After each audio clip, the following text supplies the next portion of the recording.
తోటి మీ అందరి ట్యాక్సులతోటి ప్రజలందరి ట్యాక్సులతోటి కొన్న డబ్బులతో ఇచ్చిన ట్యాక్సులతోటి డబ్బులు తీసుకొని మనం బియ్యం కొంటే ఆ బియ్యం తీసుకెళ్ళి రూపాయి పెట్టుబడి లేకుండా వేల కోట్లు సంపాదిస్తూ ఉన్నారు. There should be a major crackdown on this. దీనికి తన్న మన భేదం లేదు. దీనికి అధికారులు కాదు, పొలిటికల్ వ్యవస్థ కాదు, ఎవరైనా సరే ఇది చాలా స్టర్న్ యాక్షన్ అయితే తీసుకోవాలి.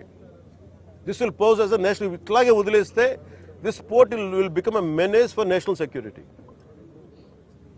గత ప్రభుత్వం నేను మొత్తుకుంటా ఉన్నాం, మేము ఇబ్బందిగా ఉంది మాట్లాడి. నేను నాకు ఎంత ఆశ్చర్యం, ఎంత డీప్ రూటెడ్ నెట్వర్క్ అంటే నేను వస్తానంటే నన్ను ఇప్పటికీ 2 months నుంచి ఆపేశారు, నన్ను రానివ్వకుండా.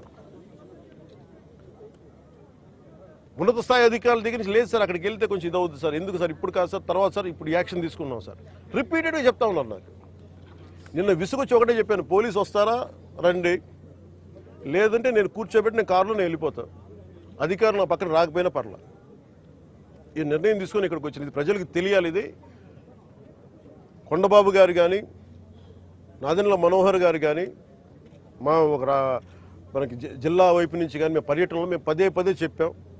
తూర్పుగోదావరి జిల్లా నాయకులు కానీ, ఎమ్మెల్యేలు కానీ, we gave a word to people. మేము ప్రజలకు మాట ఇచ్చాం, పారదర్శకత చూపిస్తాం, ఇలాంటి అవినీతిని ఇలాంటి స్మగ్లింగ్ని మేము అరికడతామని. ఆ దిశగా చర్యలు తీసుకోవడానికి మేము ముందుకెళ్తున్నాం. అందుకని మీ దృష్టికి తీసుకొచ్చి దీంట్లో మీరు మిగతా ఇన్ఫర్మేషన్ మీకు ఇస్తాం. అలాగే దీన్ని ఖచ్చితంగా హోమ్ మినిస్ట్రీ దృష్టికి అయితే తీసుకెళ్తాను. Andhra is major hub for ganja and మీకు డ్రగ్స్ అయిపోయింది. ఇక్కడి నుంచి ఎంత డ్రగ్స్ వెళ్ళిపోయినా కూడా మనకు తెలియదు. ఈ రోజున కళ్ళ ముందు మొత్తుకుంటున్నాయి. అదే అడిగాను అందాక మన సెక్యూరిటీ అధికారిని, నీ కళ్ళ ముందు మీకు ఇది కనిపిస్తూ ఉంది, tomorrow it could be weapons also కదా అన్నాను. దానికి మీరేం చర్యలు తీసుకున్నారు బీయింగ్ ప్రైవేట్ పోర్ట్ అంటే?